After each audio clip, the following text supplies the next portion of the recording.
populer digunakan karena memiliki berbagai keunggulan.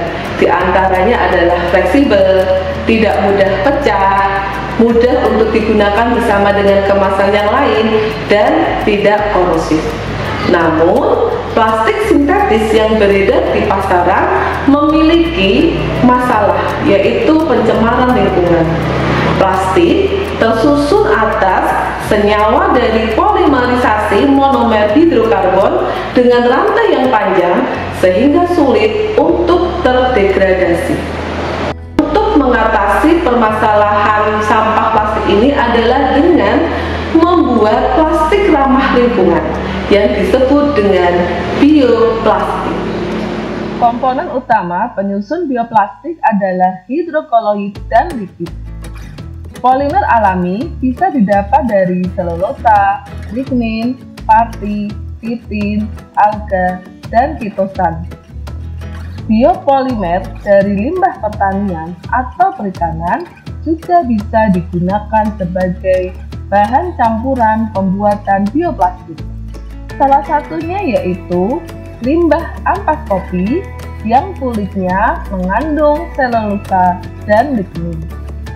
Selain itu, ampas kopi memiliki kandungan unsur nitrogen, fosfor, kalium, magnesium, sulfur, dan kalsium yang dapat membantu tanaman lebih cepat tumbuh dan subur. Selanjutnya, gelatin merupakan produk dengan komponen utama protein yang diperoleh melalui proses hidrolisis kolagen dari kulit, jaringan ikat putih, dan tulang hewan menggunakan asam basa atau enzim. Penambahan gelatin pada konsentrasi yang rendah memberikan kenaikan nilai elastisitas karena gelatin memberikan sifat lentur pada bioplastik. Agar-agar mempunyai sifat seperti gelatin yang berupa rantai linear galaktan dapat larut di dalam air panas dan dapat membentuk gel. Pembuatan bioplastik dengan menggunakan agar-agar dapat menghasilkan produk yang kuat, elastis, dan mempunyai sifat penghambat yang bagus terhadap uap air. Pembuatan bioplastik pada proyek kami digunakan sebagai polybag untuk persemaian tanaman sebelum dipindah ke tanah. Polybag bioplastik ini diharapkan memiliki ketahanan untuk menopang tumbuhnya tanaman dan tahan terhadap air di awal persemaian. Namun, saat nanti tanaman ini siap untuk dipindah ke tanah, polybag ini bisa langsung ditanam beserta dengan tanamannya karena polybag bioplastik ini akan mudah terdegradasi oleh mikroorganisme. Penambahan ampas kopi pada polybag bioplastik ini diharapkan dapat menyediakan unsur hara yang cukup untuk tumbuhnya tanaman. Assalamualaikum warahmatullahi wabarakatuh. Perkenalkan, kami dari kelompok 3 mata kuliah kimia yang beranggotakan saya Desi Emma Wahyuni dan saya Muhammad Taufik dan teman kami. Halo, perkenalkan nama saya Ikhwan Wahyudi.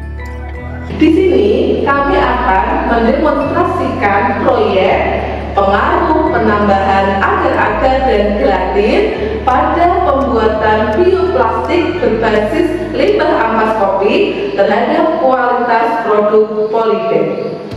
Adapun tujuan proyek yang akan kami lakukan, yang pertama adalah untuk menghasilkan produk ramah lingkungan berupa polybag berbahan ampas kopi sebagai pengganti bahan plastik sintetis. Kemudian yang kedua adalah untuk mengetahui pengaruh penambahan agar-agar dan gelatin terhadap kualitas produk. Adapun alat dan bahannya adalah untuk alat ada neraca ukur, panci, gelas ukur, cetakan polybag, dan kompor. Untuk bahannya, tepung maizena atau tepung jagung, cuka, gliserin, air, ampas kopi. Dan untuk pembuatan bioplastik ini kami akan memvariasikan. Yang pertama adalah dengan variasi gelatin, yang kedua dengan variasi agar-agar. Selanjutnya saya akan menjelaskan prosedur pembuatan polybag berbahan ampas kopi. Nah, sebelumnya kelompok kami membuat dua variasi. Yang pertama adalah variasi penambahan gelatin, dan yang kedua dengan penambahan variasi agar-agar.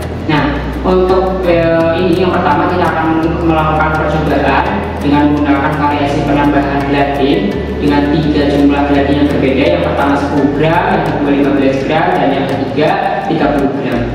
Baik, untuk percobaan pertama kita siapkan alat dan bahan yang sudah kita siapkan terlebih dahulu, di mana untuk percobaan pertama itu penambahan gelatin sebanyak 10 gram. Nah, selanjutnya kita campurkan semua bahan ke dalam panci.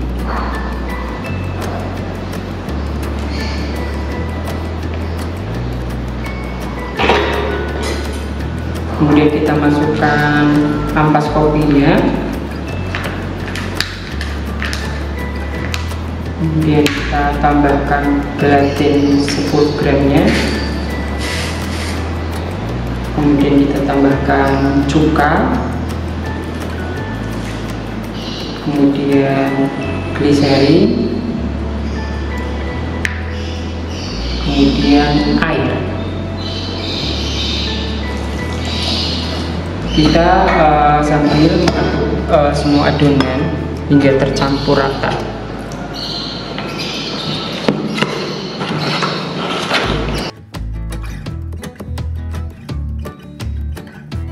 Selanjutnya, setelah kita mencampurkan semua bahan, kemudian kita panaskan di atas kompor, kemudian kita aduk secara konsisten.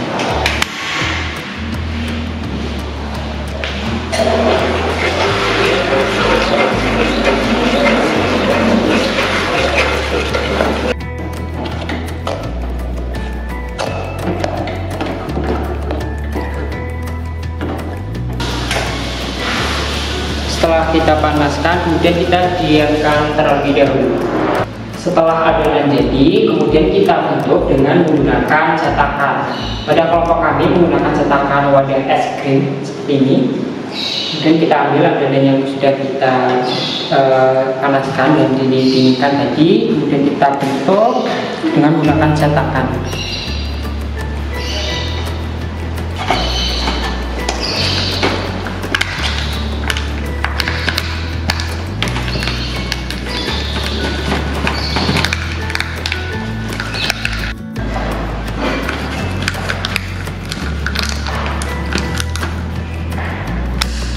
Kita ambil, nah ini adonan yang sudah kita bentuk, kemudian lepaskan adonan yang sudah kita bentuk tadi dari wadahnya.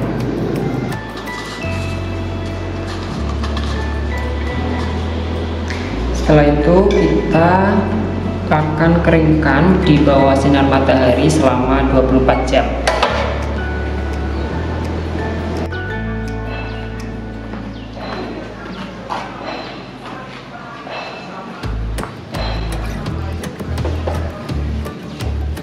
Percobaan yang telah kami lakukan divariasikan dengan penambahan gelatin dan penambahan agar-agar.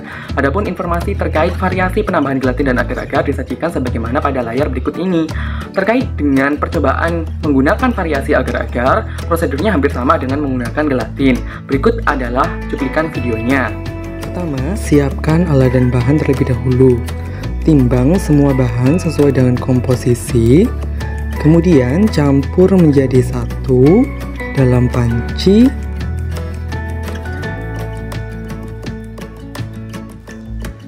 Dan aduk-aduk sebelum dipanaskan. Setelah tercampur merata, panaskan adonan di atas kompor. Kemudian, jika sudah, adonan akan dicetak ke dalam cetakan es krim. Diulangi pada variasi 15 dan 20 gram ya. Hasil cetakan ini kemudian nanti dilakukan penjemuran. Berikut adalah hasil dari percobaan pertama dengan variasi penambahan gelatin sebanyak 10 gram, 15 gram, dan 20 gram. Hasilnya bisa dilihat sebagaimana pada gambar berikut ini, di mana produk yang dihasilkan berupa polybag. Bisa kita lihat di samping kiri ada gambar hasil polybag dengan penambahan gelatin 10 gram, kemudian yang di tengah dengan penambahan gelatin sebanyak 15 gram, dan di sebelah kanan ada penambahan gelatin sebanyak 20 gram. Adapun untuk karakterisasi yang dilakukan, kami sajikan dalam bentuk data kuantitatif dan kualitatif serta hasil uji pembebanan untuk mengetahui pengaruh penambahan gelatin terhadap kualitas produk. Pertama, terkait data secara kuantitatif. Data kuantitatif yang kami ukur ada 3 aspek, yaitu masa kering, di mana masa ini merupakan masa produk setelah penjemuran, kemudian diameter dan tinggi produk. Berdasarkan data yang diperoleh, masa kering tertinggi pada penambahan gelatin 20 gram sebesar 33 gram, sedangkan masa kering terendah pada penambahan gelatin 10 gram sebesar 28,25 gram. Hal ini menunjukkan bahwa setiap penambahan gelatin ke dalam adonan dapat meningkatkan masa kering produk. Untuk diameter dan tinggi sendiri relatif sama, di mana masing-masing pada kisaran 5 cm dan 3 cm. Selanjutnya terkait dengan data kualitatif melalui pengamatan indrawi yang meliputi 3 aspek yang diamati, yaitu tekstur, warna, dan bau. Berdasarkan data yang diperoleh, tekstur yang paling kaku dan keras didapatkan pada penambahan variasi gelatin 20 gram, sedangkan tekstur yang paling lentur didapatkan pada penambahan variasi gelatin 10 gram. Hal ini menunjukkan bahwa setiap penambahan gelatin ke dalam adonan dapat meningkatkan kekuatan pada tekstur produk. Sedangkan untuk warna dan bau relatif sama, yaitu warna coklat kehitaman dengan bau khas kopi. Kemudian dilakukan uji pembebanan dengan penambahan tanah ke dalam bioplastik yang difungsikan sebagai polybag secara penuh, di mana semua sampel yang merupakan hasil percobaan dengan variasi gelatin ini mampu menahan beban atau tidak hancur ketika diisi penuh dengan tanah. Hal ini menunjukkan bahwa gelatin dapat menambahkan sifat kekakuan atau kekuatan pada bioplastik yang dimanfaatkan sebagai polybag berbahan ampas kopi. Selanjutnya, dari data yang diperoleh, kita itu menunjukkan bahwa hasil terbaik diberikan oleh variasi penambahan gelatin 20 gram dengan tekstur paling kaku dan keras, di mana bioplastik berbahan pati masih bersifat rapuh dan rentan mengalami kerusakan jika diberi beban. Dengan penambahan serbuk gelatin sebagai bahan pemelatih alami berguna untuk memperkuat ikatan antar monomer bahan plastik, sehingga dapat meningkatkan kekuatan serta kekakuan suatu material. Gelatin dan pati jika dicampurkan dengan air akan meningkatkan keelastisannya dan bersifat lengket, sehingga meningkatkan kuat lentur sampel itu sendiri. Berikut adalah gambar hasil dari percobaan variasi penambahan agar-agar 10 gram, 15 gram, dan 20 gram. Hasilnya dapat dilihat sebagaimana pada layar berikut ini, di mana setiap adonan menghasilkan 4 bioplastik yang dapat difungsikan sebagai polybag. Adapun untuk karakterisasi yang dilakukan, yang pertama yaitu terkait dengan data secara kuantitatif. Untuk agar-agar 10 gram di sini memiliki massa kering setelah proses penjemuran yaitu 28,75 gram secara rata-rata. Adapun untuk agar-agar 15 gram 31,25 gram, dan kemudian untuk agar-agar yang 20 gram di sini massa keringnya adalah 32,50 gram. Massa kering tersebut adalah massa secara rata-rata. Maka dapat diamati bahwasanya setiap penambahan agar-agar ke dalam adonan yang digunakan di sini meningkatkan massa kering. Selanjutnya yaitu terkait dengan secara kualitatif melalui pengamatan indrawi, yaitu pengamatan mata dan tangan. Dapat diketahui bahwasanya agar-agar 10 gram di sini memiliki tekstur yang agak lentur, warnanya coklat kehitam-hitaman dengan warna tidak merata dan baunya khas ampas kopi. Pun demikian pada agar-agar 15 gram, teksturnya kaku dan keras, warnanya coklat dan kehitam-hitaman juga, baunya khas ampas kopi. Dan yang terakhir adalah agar-agar 20 gram, memiliki warna dan bau yang hampir sama dengan variasi penambahan agar-agar sebelumnya, tapi memiliki tekstur yang paling kaku dan keras. Kemudian dilakukan uji pembebanan, yaitu dengan menambahkan tanah ke dalam bioplastik yang difungsikan sebagai polybag secara penuh, dimana pada semua sampel yang merupakan hasil percobaan dengan variasi agar-agar ini mampu menahan beban yang diberikan ketika diisi penuh dengan tanah. Jadi pada variasi penambahan agar-agar yang 10 gram, 15 gram, dan 20 gram ini bioplastik yang difungsikan sebagai polybag tidak hancur. Nah, ini kenapa? Maka dapat diketahui bahwasanya agar-agar di sini dapat menambahkan sifat kekakuan daripada bioplastik yang difungsikan sebagai polybag yang dihasilkan dengan ampas kopi itu sendiri.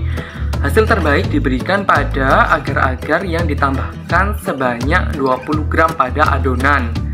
Teksturnya paling kaku dan paling keras. Lah, struktur molekul agar-agar itu berupa rantai linear galaktan yang merupakan polimer galaktosa. Dalam adonan bioplastik yang ditambahkan dengan gliserol itu tadi, agar-agar dapat larut dalam air dalam kondisi panas. Kemudian akan membentuk gel. Ikatan dengan gliserol di sini dapat menghasilkan bioplastik yang kuat dan keras.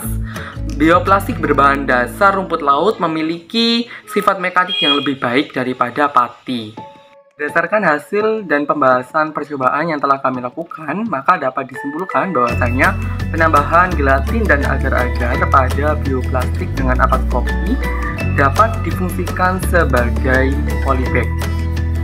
Dan kemudian hasil terbaik dari variasi penambahan gelatin dan agar-agar pada percobaan yang telah kami lakukan ini yaitu pada penambahan gelatin 20 gram dan penambahan agar-agar 20 gram yang memberikan hasil tekstur paling kuat dan keras pada bioplastik yang difungsikan sebagai polybag.